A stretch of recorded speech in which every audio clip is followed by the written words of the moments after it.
우리 교회에서도 몇 분의 어떤 전문 교사들이 계시죠. 매 학년이 시작될 때마다 새로운 아이들을 받으면 마음에 참 기쁨과 또한 한편으로 기대감이 있을 거예요. 그래서 이번 학년 좀 맡겨주신 이 아이들 좀 잘 가르쳐서 모두가 좀 좋은 열매 맺었으면 좋겠다, 이런 바람이 있을 겁니다. 사실은 교사, 학교 교사뿐만 아니라 교회에서 학생들 또 어린 아이들 가르치는 교사들도 거의 동일한 마음이죠. 그래서 정말 정성을 다해서 가르치는데, 사실은 그 가르침에 따라 모든 학생들이 다 똑같은 열매를 맺는 건 아니죠. 자신은 정말 열심을 다해 가르쳤는데 어떤 동기부여가 잘 된 학생들, 언제나 집중하는 그런 학생들은 좋은 성적으로 열매를 맺는데, 그 자리에 있긴 있지만 이게 마음의 준비가 안 된 학생들, 공부에 동기부여가 안 된 학생들은 좋은 성적을 거두지 못하는 거죠. 모든 학년, 모든 학교 다 마찬가지인 것 같습니다. 즉, 같은 자리에 있다라는 것도 물론 중요하겠지만 무엇보다도 그 마음의 태도에 따라 열매가 많이 달라질 수 있다라는 겁니다. 저는 학교 교사는 아니지만 매 주일 이렇게 강단에 서서 하나님의 말씀을 전합니다. 그런데 하나님의 말씀을 이렇게 전할 때에 그 예배를 대하는, 또 말씀을 듣는 우리 성도님들을 이렇게 바라보면 어느 정도는 저분이 지금 신앙적으로 어느 정도 단계에 있으시구나, 어느 정도 성숙하신 거구나, 그것을 알 수가 있어요. 물론 하나님만이 여러분들의 마음의 중심을 다 보시는 분이시니까 하나님처럼 정확하진 않다 할지라도 대략적으로 맞습니다. 제가 어떻게 할까요? 여러분들의 태도를 보면 알아요. 말씀을 들을 때에 어떤 마음으로 받으시느냐를 보면 거의 다 맞는다라는 것이죠. 오늘 본문에는요, 이 베레아 사람들이 나옵니다. 사도 바울이 많은 지역에서 복음을 전하고 가르쳤지 않았습니까? 그런데 이 베레아 성도들은 다른 교회 성도들하고는 좀 달랐던 점이 있었던 것 같아요. 그래서 이 바울과 함께 있었던 누가가 바로 전에 있었던 데살로니가 교인과 비교하면서 이 베레아 교인들의 다른 점을 이렇게 오늘 구절에서 서술하고 있다라는 것이죠. 따라서 오늘 이 베레아 교인의 특별히 말씀을 향한 그들의 태도를 보면서요, 오늘 우리들에게 주시는 하나님의 뜻이 무엇일까? 우리는 어떤 태도로 하나님 앞에 나아가야 될까? 귀한 가르침과 또한 깨달음을 얻는 귀한 은혜의 시간 되시기를 주님의 이름으로 간절히 축원합니다. 먼저 오늘 본문의 배경을 좀 먼저 살펴볼 필요가 있는데요, 바울은 총 3차에 걸쳐 선교여행을 했습니다. 그래서 3차에 걸쳐 가는 그 지역마다 최선을 다해서 복음을 전했죠. 그래서 오늘 그 본문 17장에 나오는 지역은 2차 선교 때 그가 복음을 전했던 지역이에요. 오늘 본문에 나오기 바로 직전에는 데살로니가, 바로 직전에는 빌립보, 그리고 오늘은 베레아, 또 그 아덴 지역까지 2차 선교의 지역은 이렇게 포함되어 있었던 것이죠. 그런데 그 중에서요, 특별히 데살로니가 지역에 복음 전하는데 이 바울이 굉장히 집중을 했던 것 같아요. 아무래도 그 마게도냐 지방의 수도였고 굉장히 큰 그런 문화적으로 영향력이 있는 도시였기 때문에 선교의 좀 거점으로 데살로니가를 삼아서 그 지역 사회에 좀 복음을 전해야 되겠다, 그런 마음이 있었던 것 같습니다. 그래서 바울은요, 어느 지역을 가도 첫 번째로 찾는 장소가 있었어요. 그 장소가 어딘지 아십니까? 회당이에요. 그래서 유대인이 모이는 회당에 가서 그곳에서 복음을 전했어요. 그래서 그의 메시지의 핵심은요, 언제나 예수님의 십자가와 부활이었죠. 그래서 17장 2절에서 3절을 보면은요, 바울이 어떻게 복음을 전했는지가 나오는데요, 바울이 자기의 관례대로 그들에게로 들어가서 새 안식일에 성경을 가지고 강론하며 뜻을 풀어 그리스도가 해를 받고 죽은 자 가운데서 다시 살아날 것을 증언하고 이르되 내가 너희에게 전하는 이 예수가 곧 그리스도라 하니, 그랬어요. 자기의 관례대로 했다라는 것은 어느 지역에 가든지 다 유대인의 회당을 찾았다는 거예요. 우리가 그냥 조금 들으신 분들은 그 바울은 이방인의 사도로 부르심을 받았기 때문에 이방인에게만 복음을 전하지 않았을까 예상하지만 사실은 그렇지 않았어요. 로마서 9장부터 11장까지를 우리가 읽어보면 바울이 자신의 동족 유대인들에 대해서 얼마나 그 간절한 마음을 가지고 있었는지 몰라요. 그래서 그들에게 복음을 전했지만 그들이 복음을 받아들이지 않아서 이방인에게로 향한 거지, 자신의 동족을 향한 마음이 없었던 것은 아니라는 것이죠. 그래서 자신의 관례대로 회당에 가서 성경을 가지고, 구약을 가지고 강론하면서 말씀을 전했는데, 예수님의 십자가와 부활을 가르치면서 제일 마지막에 내가 너희에게 전하는 이 예수가 곧 그리스도다. 무슨 얘기예요? 유대인들은 예수 그리스도를 메시아로 믿지 않잖아요. 하나님을 믿지만 예수님을 메시아로 믿지 않습니다. 그러니까 구약에서 예언한 그 메시아가 바로 예수님이다 라고 그렇게 그들에게 복음을 전했다라는 것이죠. 그래서 그 결과로요, 4절을 보면 많은 사람들이 예수님을 믿고 바울과 실라를 따랐다고 이야기하고 있습니다. 그런데 반대로요, 바울과 실라를 시기하고 미워하고 대적하는 사람들도 있었어요. 그래서 5절 이후에 보면 그 당시 유대인들이 그 시장에 불량배들을 막 이렇게 돈으로 사가지고요, 매수해가지고 바울과 실라를 막 쫓아냅니다. 그래서 그 구실을 뭐라고 하냐면, 이들이 지금 로마 황제 가이사의 그 뜻대로 살지 않고 온 지금 여기를 어지럽히는 사람들이다, 그렇게 모함을 하고 그들을 막 쫓아내는 그런 장면이 나옵니다. 여기에서 깨닫는 것은 뭡니까? 시대를 막론하고, 사실은 바울 시대뿐만 아니라 오늘날도 마찬가지예요. 하나님의 복음이 선포되는 곳은 정확하게 이런 두 가지 반응으로 딱 나눠집니다. 복음을 듣고 자신의 마음을 열고 회개하고 하나님께로 나와 회심하는 역사가 있는 반면에, 또 어떤 사람들은 귀로는 듣기는 들어도 그 마음을 오히려 더 강팍하게 하고 복음을 전하는 자들을 밖으로 밀어내는 이런 현상들이 지금도 일어나고 있다라는 거죠. 그래서 바울은 복음으로 인해 얼마나 많은 핍박을 당했습니까? 얼마나 많은 옥살이를 했습니까?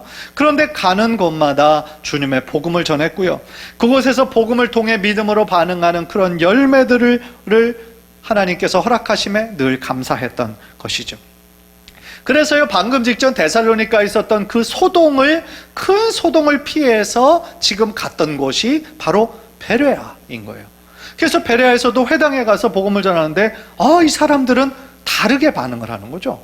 바로 직전에 데살로니카 교인들과는 너무나 다르게 반응하는 것을 보는 거예요. 그래서 11절을 보면 거기에서 그렇게 이들은 데살로니카 사람들보다 훨씬 더 신사적이다라고 얘기를 했잖아요. 더 너그러웠다라고 얘기했잖아요. 그것에 그만큼 그들의 마음이 고상했고 진리의 말씀을 받아들이는 저들의 태도가 훨씬 더 진실했다라는 것을 가르쳐주고 있는 것이죠. 그래서 오늘 본문 11절에서 이 베레아 교인들이 말씀을 향한 태도가 뭐가 그리 달랐을까? 크게 두 가지로 나누어서 생각해 볼 수 있어요. 첫 번째는 뭐냐면 간절한 마음으로 말씀을 받았다라는 거예요. 한번 따라해 봅시다. 간절한 마음으로 말씀을 받았다.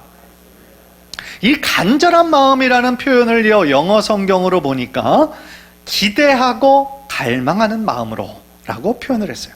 기대하는 마음, 그리고 갈망하는 마음이었다라는 거예요. 즉 간절한 마음이라는 것은 하나님의 말씀을 들을 때뿐만 아니라 하나님을 향한 그들의 마음의 태도를 가르쳐주고 있다라는 것이죠. 솔직히 우리 교회 성도님들은 참 말씀을 잘 들으세요. 경청해 주세요. 저의 부족한 설교에도 잘 들으시고 또 그렇게 반응해 주시니까 얼마나 감사한지 몰라요. 또 다른 강사 목사님들 가끔 오셔서 말씀 전하실 때도 늘 칭찬하는 것 중에 하나가 참 교회 성도님들이 말씀을 잘 들으신다라고 이렇게 말씀해 주세요. 참 감사한 거죠. 그런데 가끔씩 어떤 때는요, 설교자가 그리고 앞에서 가르치는 사람이 힘이 빠질 때가 있어요. 그게 뭐냐면 아무런 반응이 없을 때, 전혀 경청하고 있지 않을 때, 그럴 때 힘이 빠지는 것이죠. 사실은 많은 그 전문 강사들이 제일 힘든 청중 하면은 꼭 나오는 학생들이 누구냐면 바로 중학생들이에요. 중학생들 앞에 놓고 가르치거나 말씀을 전하는 게 너무너무 힘들다라는 거예요. 왜냐하면 그 중학생 시기가 굉장히 자신의 정체성에 굉장히 혼란을 느끼고 있는 그런 시기거든요. 아이도 아니고 아직 어른도 아닌 그 중간 단계에서 자신의 육체가 막 자라고 있는데 자신의 이 정신은 그거를 못 따라가는 데 있어서 굉장히 혼란스러운 그런 시기죠. 그러니까 중2병이라는 말도 있잖아요. 그러니까 누가 앞에서 해도 별로 관심이 없는 것처럼 보여요. 저도 그 전에 저도 학생부 사역을 했을 때에 한 4번 정도 다른 교회 그 학생부 부흥회를 인도하러 강사로 갔던 적이 있어요. 그런데 이제 강사를 말씀을 전하기 전에 제일 이렇게 신경 쓰이는 부분이 이 아이들하고 어떻게 좀 접촉점을 마련할까? 그래서 어떻게 이 복음을 전할까? 그게 늘 고민이거든요. 그래서 당시에 유행하는, 그래서 아이들이 관심 가지고 좋아할 만한 어떤 그 가수들이나 어떤 게임이나, 그리고 애들이 좋아할 만한 농담이나 이런 것들 좀 이렇게 조사해가지고 그 첫날 저녁에 아이들하고 좀 마음을 열고 좀 이렇게 대화를 해보려고 시도를 합니다. 그래서 첫날 저녁에는 처음 만나니까 서먹서먹 하잖아요. 서로 서먹서먹하니까 이렇게 서로 관찰을 하는데, 그때 이제 제가 야심차게 준비한 어떤 재밌는 이야기들 딱 하거든요. 그런데 저의 예상에 딱 이 부분에서는 딱 웃어줘야 되는데, 딱 빵 터져줘야 되는데 담담할 때가 있어요, 아이들이. 그러면 제가 이렇게 바라보고는 있지만 저 등 뒤에서 식은땀이 쭈르르 흐릅니다. 네. 야, 그 마음이 참 답답한 거죠. 이게 어떻게 해야 되나 싶은 거죠. 그런데 이제 그때부터 하루하루 이렇게 지나가면 지나갈수록 이 아이들의 이름도 하나하나 불러가면서 그들을 자꾸 이 말씀에 이렇게 동참시키도록 하다 보면 어느 순간부터 아이들의 마음이 열리는 거예요. 마음이 열리고 잘 듣는 거예요.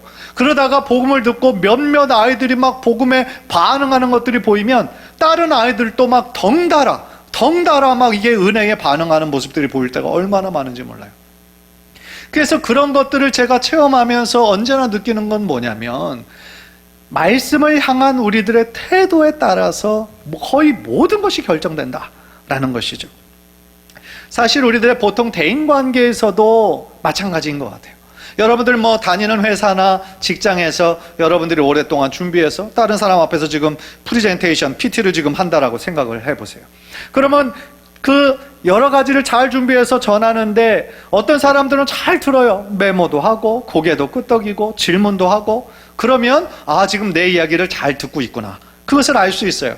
그런데 어떤 사람들은 자꾸 스마트폰 만지작거리고 하품하고 또 옆에 있는 사람과 지방방송 막 서로 쏙닥쏙닥, 그러면 여러분들 마음이 어떻겠어요?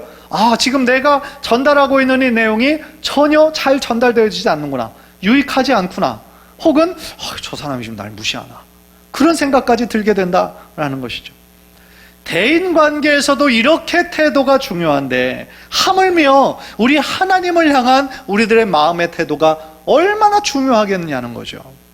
말씀을 향한 태도는요, 곧 어떤 태도인지 아십니까? 말씀하시는 하나님을 향한 우리들의 마음을 그대로 표현하고 있다라는 것이죠. 요한복음 1장 1절을 보면 말씀이 곧 하나님이시다 라고 말씀하고 있거든요.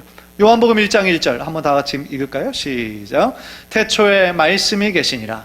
이 말씀이 하나님과 함께 계셨으니 이 말씀은 곧 하나님이시니라. 아멘.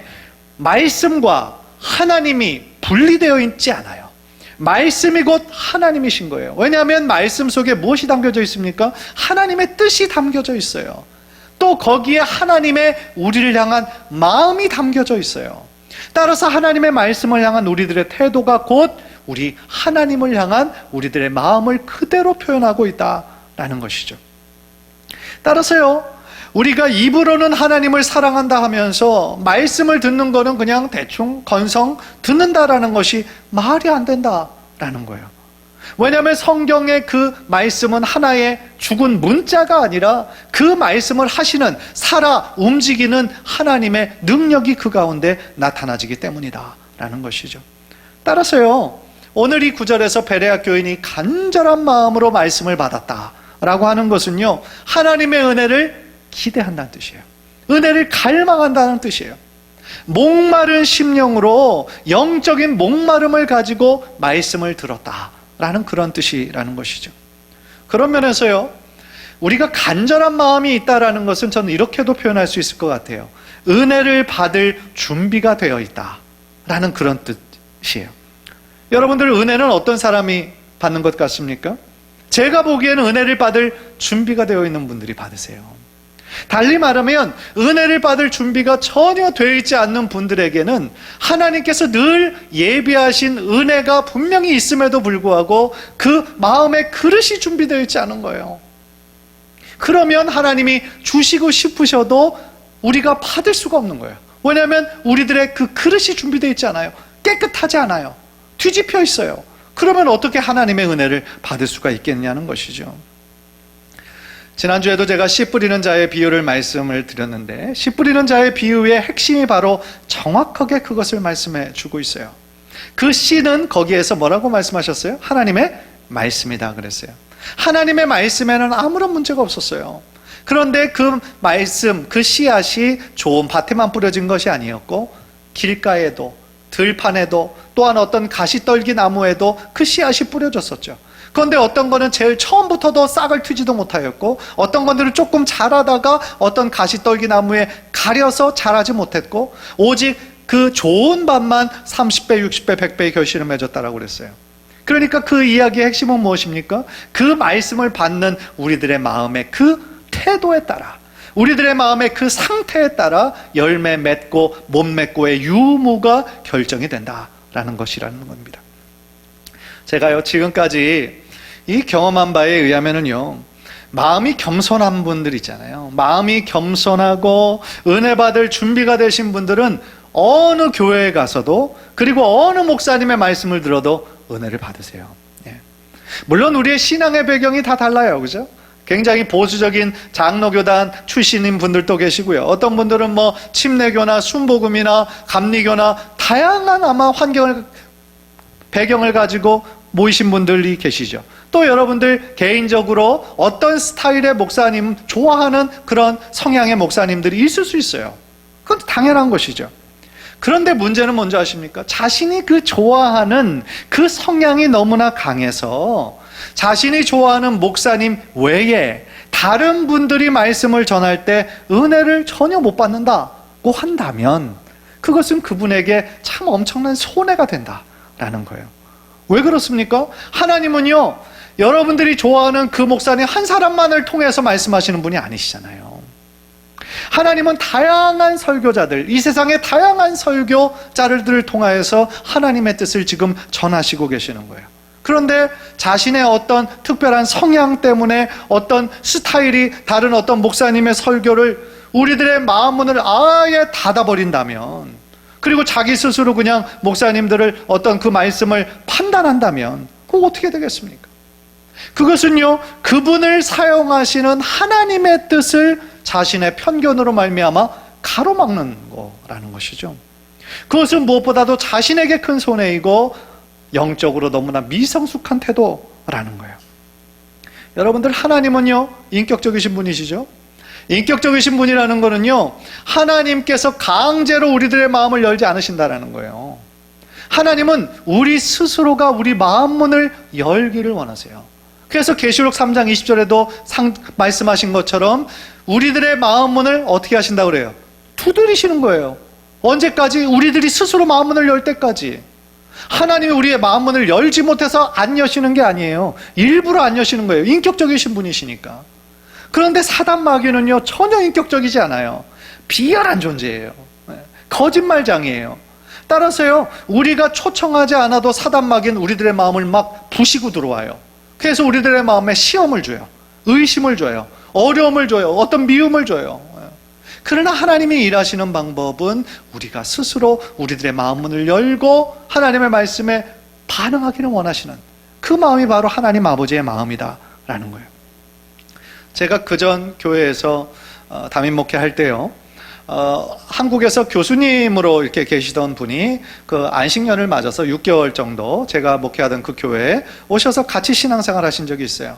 그런데 그 집사님이 한국에서 다니시던 교회가 뭐 이름만 대면 다 알만한 교회예요. 그리고 그 목사님 참 말씀이 좋으시고 훌륭하신 분으로 이름이 나 계신 분이세요. 저도 뭐 굉장히 존경하고 그분의 책을 통해서도 은혜를 많이 받은 분이에요. 그러니까 그분 목사님과 또 젊은 이 경험과 연륜과 이런 거에 있어서 참 비교가 많이 되잖아요. 가장 너무나 좋은 말씀을 듣다가 또 저 같은 그런 설교를 이렇게 들으면 참 부족한 점이 많았을 텐데, 그분은 6개월 동안 예배를 마치고 늘 가면서 인사할 때마다 목사님 은혜 받았습니다. 오늘 말씀 좋았습니다. 은혜 받았습니다. 그러고 꼭 가시더라는 것이죠. 그래서 제가요, 그때 뭐를 느꼈냐면, 내가 좀 설교 조금 하는구나. 그렇게 생각했겠어요. 그렇게 생각하면 사꾼 목자죠. 그게 아니라 이 집사님은 참 마음밭이 좋으시구나. 마음밭이 좋으시니까 나같이 부족한 설교자가 말씀을 전해도 그 안에 있는 은혜를 받으시는구나 라는 것을 제가 느끼고 하나님께 감사했던 적이 있어요. 설교자가 은혜를 주는 게 아니에요. 그죠? 하나님이 은혜를 주시는 거죠. 하나님이 은혜를 주시는 것이고, 설교자는 뭡니까? 하나님의 은혜의 통로가 되는 사람이죠. 나의 어떤 입을 통하여서, 메시지를 통하여서, 내가 준비한 것들을 통하여서 하나님의 뜻이 흘러갈 수 있도록 하는 사람이지, 내 자체가 뭐가 잘난 게 있어서 여러분들에게 은혜를 나눠줄 수가 있겠어요. 저는요, 그분을 보면서 정말 중요한 건 뭐냐면, 말씀을 향한 그 은혜를 사모하는 마음이 있을 때에 어느 교회에서든지 어느 목사님에게든지 은혜를 받으신다라는 것을 배웠어요. 이만큼 은혜를 사모하는 마음이 그토록 중요하다라는 것이죠. 사랑하는 성도 여러분, 여러분은 하나님의 은혜를 사모하고 계십니까? 여러분들은 이 순간 말씀의 은혜를 사모하고 계십니까? 정말 주님의 은혜 아니면 내가 살 수 없습니다 라는 그런 갈급한 심령으로, 목마른 심령으로 주님 앞에 나오셨습니까? 만약에 그런 심령으로 기도하면서 하나님께 나오셨다면 하나님께서 이 시간 여러분을 만져주시고 여러분을 만나주실 줄 믿습니다. 하나님의 크신 은혜와 그 깨달음과 그 온전한 치유하심이 여러분의 삶 가운데 임하게 될 줄 믿습니다. 따라서요, 우리들의 마음에 혹시나 이게 신앙생활을 한 지 오래되면서 참 건조해지고 딱딱해지고 참 모든 것들이 너무나 익숙해질 때가 있잖아요. 그죠? 그렇다 보면 사실은 감동이 별로 없어요. 어떤 거를 해도, 어떤 말씀을 들어도 그럴 때가 있죠. 그러니까 모든 것을 다 당연하게 여기다 보면 우리들의 입술에서 감사가 사라져요. 왜냐하면 그냥 모든 것이 당연하게 여겨지니까 감사할 게 뭐 있어요? 그냥 어제 똑같이 오늘 또 가는 거고 내일도 똑같이 뭐 사는 거지. 이렇게 생각하면 감사가 사라지거든요. 그런데 생각해 보세요. 우리가 지금 오늘 이 자리에 있다라는 것이 하나님의 인도하심이고 하나님의 은혜이기 때문에 우리가 이 자리에 온 거예요. 이 자리에 오고 싶어도 오지 못하는 사람이 얼마나 많은지 몰라요. 그런데 올 수 있는 건강과 그러한 여건을 하나님께서 허락해 주셨기 때문에 이 자리에 올 수 있었다는 것이잖아요. 따라서 하나님 앞에 다시 한번 우리들의 이 건조하고 딱딱했던 마음이 정말 하나님께 회개하고, 다시 한번 우리들의 마음이 부드러운 마음으로, 온유한 마음으로, 겸손한 마음으로 하나님 변화시켜 주셔서 어떤 하나님의 그 말씀에도 은혜 받을 수 있고 풍성한 하나님의 축복을 누리시는 우리 귀한 성도님들 되시기를 주님의 이름으로 간절히 축원합니다. 두 번째로 이 베레아 성도들에게서 배울 수 있는 그 태도는 뭐냐면요, 날마다 성경을 상고했다라는 거예요. 그 11절 그 뒷부분에 보니까 그 데살로니가 사람들보다 더 너그러워서 간절한 마음으로 말씀을 받고 이것이 그러한가 하여 날마다 성경을 상고함으로 그랬습니다. 이것이 그러한가 하여 날마다 성경을 상고했다. 이 말은 어떤 말일까요? 이 상고했다라는 말을 영어 성경으로 보니까 마치 검사하고 조사하는 것처럼 꼼꼼히 그것을 비교하고 대조하면서 그 말씀의 진짜 의미가 무엇일까를 연구했다라는 뜻이거든요. 무슨 얘기입니까? 말씀을 한번 듣고 그냥 끝나는 것이 아니라 그 받은 말씀을 다시 한번 마음에 새기고 기억하고, 그렇다면 내 삶에 어떻게 살아갈 수 있을까? 부지런히 그 말씀을 연구했다라는 뜻인 거죠. 저는 이 점이요, 이 베레아 교인들이 데살로니가 교인보다 탁월했던 점이 바로 이 점이 아닐까라는 생각을 합니다. 바로 이 점을 우리가 배워야 되지 않을까라는 생각을 해요. 말씀을 들을 때에 단순히 귀로 듣는 것이 아니라 하나님께서 우리들에게 선물로 주셨잖아요. 지혜를 주셨잖아요. 생각하는 힘을 주셨잖아요. 그래서 그것을 아무 생각 없이 그냥 받는 것이 아니라 우리들의 주신 이성과 지혜를 잘 사용을 해서 하나님의 말씀을 더 깊게 이해할 때에 우리들의 삶의 적용이 더 구체적으로 나올 수 있게 된다라는 뜻인 거죠. 그런데 어떤 사람들은요, 과거에도 사실은 그런 가르침들이 여러 번 있었어요. 말씀을 읽을 때 어떤 의문을 가지거나 질문이 있으면 믿음 없는 걸로 그냥 간주해 버리시는 분들이 가끔씩 있었어요. 그런데 그거는 사실은 옳지 않다고 생각합니다. 제가 그 전에 섬기던 교회에서 한 장로님이 자신의 경험담을 말씀해 주시는 거예요. 자신이 그 젊을 때 신앙생활 할 때 성경 읽으면서 참 궁금한 것이 많았다라는 거예요. 그래서 그것에 대해서 담임 목사님께 질문을 하면 그 목사님이 약간 핀잔을 주셨다라는 거죠. 왜 이렇게 믿음이 없어? 더 기도해봐. 그냥 그러셨다라는 거예요. 그러니까 성경을 읽으면서 뭐 질문이 생기면 안 되는가 보다 라고 신앙생활을 하셨다라는 거예요.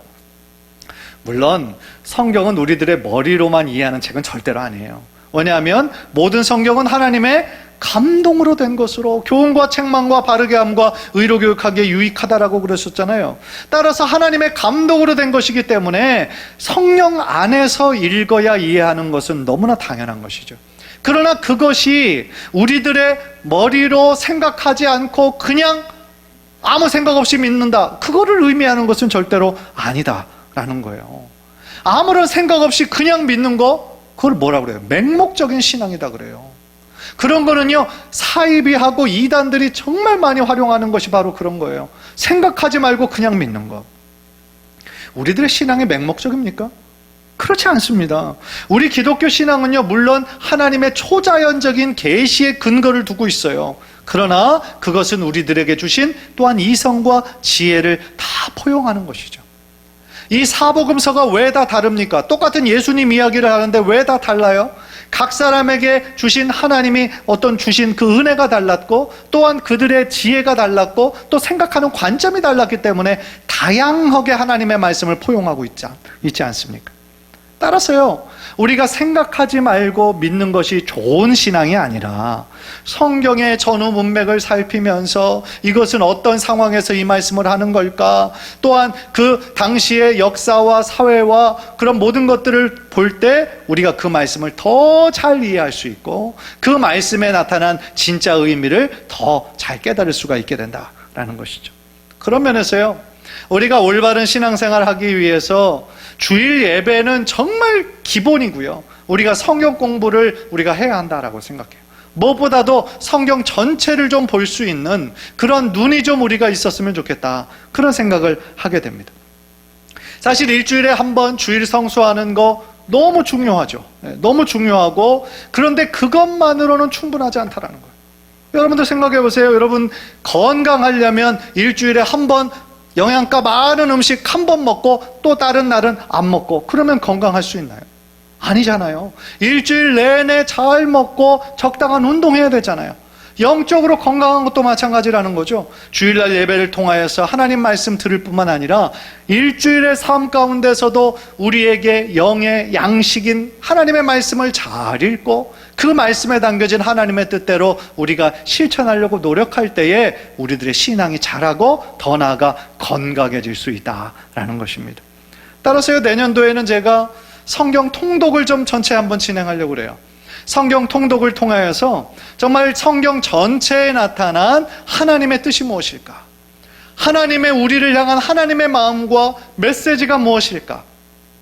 성경 전체를 우리가 한번 좀 함께 읽으면서 제가 중간중간 또 거기에 대한 그 가르침과 또 그런 모든 것들을 통하여서 성경 전체를 보는 눈이 좀 우리들 모든 성도들에게 열렸으면 좋겠다, 그런 생각을 해요. 사실 신앙생활을 오래 하신 분들은 많은 이야기들 들었잖아요. 그런데 그런 것들이 다 파편처럼 흩어져 있거든요. 그래서 성경 전체를 보는 눈이 약하신 분들이 있어요. 따라서 우리가 이 나무만 보고 숲을 보지 못하면 그것은 부분만 보는 거잖아요. 전체적인 숲도 보면서 나무도 봐서 우리가 전체적으로 영적으로 더욱더 건강하고 안목 있는 그런 신앙생활이 되면 좋겠다라는 생각을 해보았습니다. 혹시 저의 이 말씀을 들으면서 내가 학교 다닐 때도 별로 공부 안 했는데 내가 이 나이에 무슨 공부를 합니까? 그렇게 생각하는 분들 혹시 계세요? 한 두세 분 정도가 그런 생각하시는 것 같은데, 그렇게 생각하시면 안 돼요. 우리가 무엇인가를 새로 배우는 데 있어서는 늦은 때는 없어요. 바로 지금이 우리가 새롭게 결단하는 그때가 바로 하나님의 은혜를 받을 만한 때요, 영적으로 다시 한번 새롭게 시작할 수 있는 때거든요. 그리고 더 나아가 우리 인생에 있어서 오늘 이 시간이 가장 젊을 때예요. 그렇잖아요. 내일, 한 달 이후, 1년 이후 지나면 어떻게 돼요? 그만큼 세월이 흘러가 버리는 거예요. 나에게 주어진 이 인생 가운데 오늘이 가장 젊은 날이다. 그렇게 알고 하나님의 말씀을 부지런히 배우고 또 읽고 묵상하는 가운데 하나님의 말씀에 사로잡힌 귀한 사람들 모두 되시기를 주님의 이름으로 간절히 축원합니다. 여러분, 정말 우리가 살아가는 때에 필요한 것이 정말 믿음인 것 같아요. 여러분, 이 세상, 이 너무나 변화의 속도도 빠르고요. 정말 이 세상 가운데 살면서 믿음으로 살아가는 거 얼마나 힘듭니까? 여러분들 믿음 지키며 살아가는 거 쉬우세요? 어려워요. 물질주의가 지배하고 있는 이 세상 가운데 눈에 보이지 않는 하나님 붙잡고 신앙으로 살아간다는 거 쉽지 않아요. 눈에 보이는 것 따라 세상의 가치관 따라 살게 될 때가 얼마나 많이 있습니까? 따라서 우리들에게 더욱더 필요한 것이 우리가 믿고 있는 이 진리가 왜 진리인가? 왜 우리들의 생명처럼 우리가 지켜야 되는 것인가? 바로 말씀을 통해서, 성경 공부를 통하여서 다시 한번 믿음을 새롭게 할 때에 우리들의 신앙이 그전의 신앙의 모습과 똑같지 않고 어제보다 오늘 더 하나님께 나아가는 축복의 신앙이 될 줄 믿습니다. 간절히 오늘 본문에 나온 이 베레아 성도들처럼 언제나 말씀을 간절한 마음으로 받고 이것이 그러한가 하여 날마다 성경을 상고했던 것처럼 우리들도 하나님의 말씀을 늘 가까이 하여 하나님의 은혜와 축복을 마음껏 누리시는 우리 귀한 성도님들 모두 되시기를 주님의 이름으로 간절히 축원합니다. 기도하겠습니다.